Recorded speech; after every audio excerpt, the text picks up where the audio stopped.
Tuhan bersamamu. Dan bersama rohmu. Inilah Injil suci menurut Matius. Dimuliakanlah Tuhan.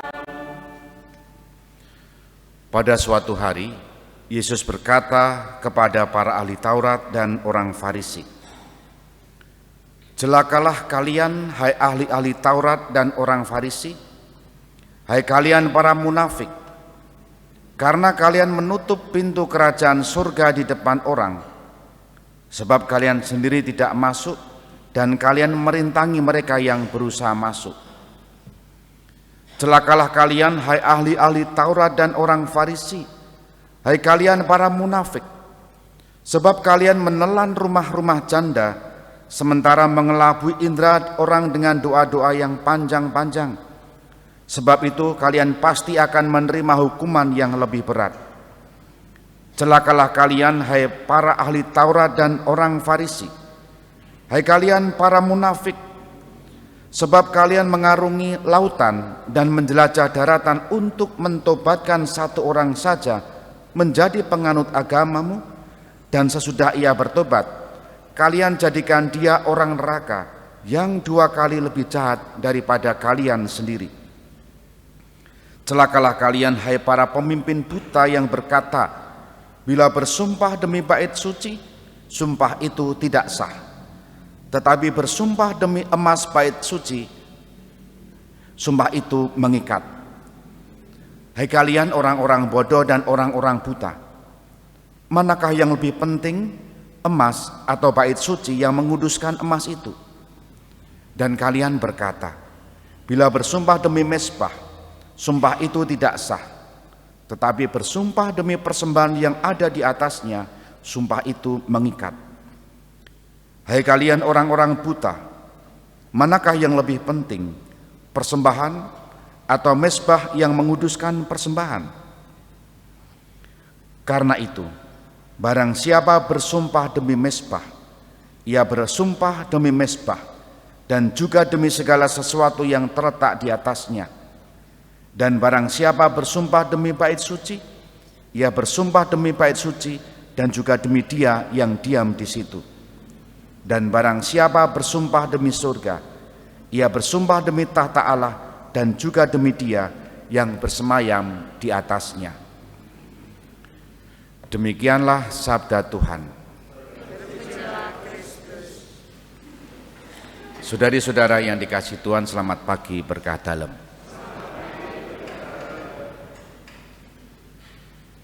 Sabda yang kita dengar hari ini sabda yang gegirisi, kalau orang Jawa bilang ya, medeni, menakutkan. Mengapa gegirisi? Karena diawali dengan kata celaka. Nah, celaka dalam hal apa dan karena apa? Contohnya tadi jelas Yesus mengkritik ahli Taurat dan orang Farisi yang munafik. Ya. Munafik itu bermuka dua.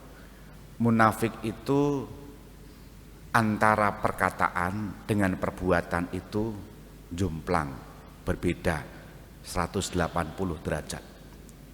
Dan tidak ada kejujuran di sana. Nah, oleh karena itu ahli Taurat dan orang Farisi ini dikritik Yesus. Karena apa? Ya hidupnya munafik. Hidupnya tidak menjadi cerminan apa yang mereka ajarkan.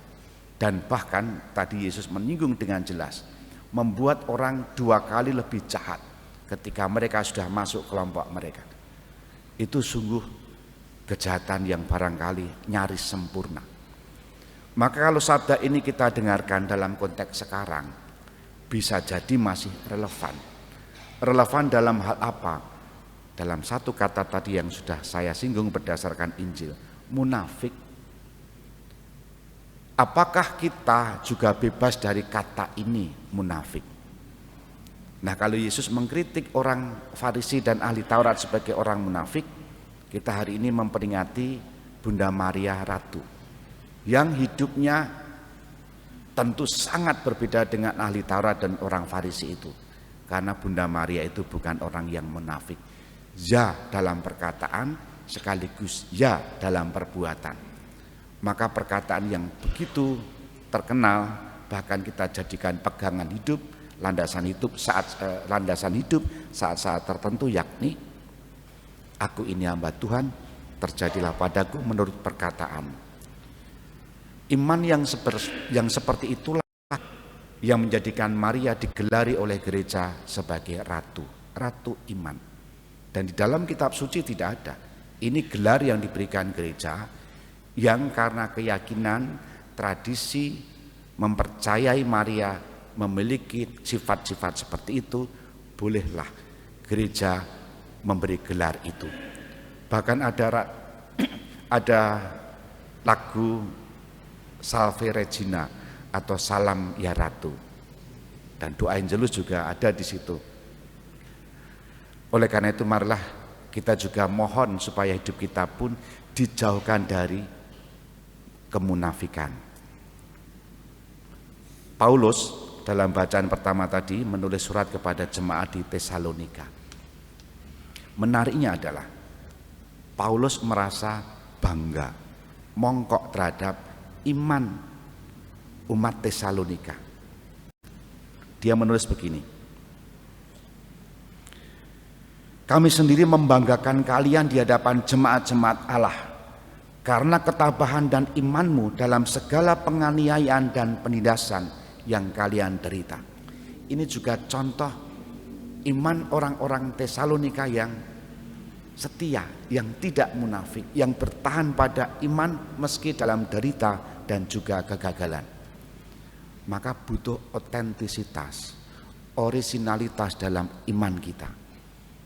Saat-saat kita jatuh, saat-saat kita menderita, apakah kita lari dari situasi itu, menyalahkan Tuhan, ataukah kita tetap bertahan, sekali ya terhadap Tuhan, juga ya dalam seluruh hidup kita, meski sedang mengalami kesusahan-kesusahan hidup kita.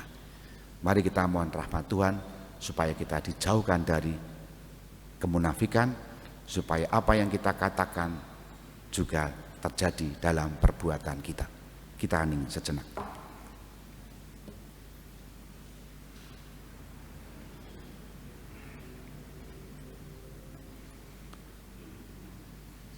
Dimuliakanlah Yesus yang dulu hidup, sekarang dan selama-lamanya.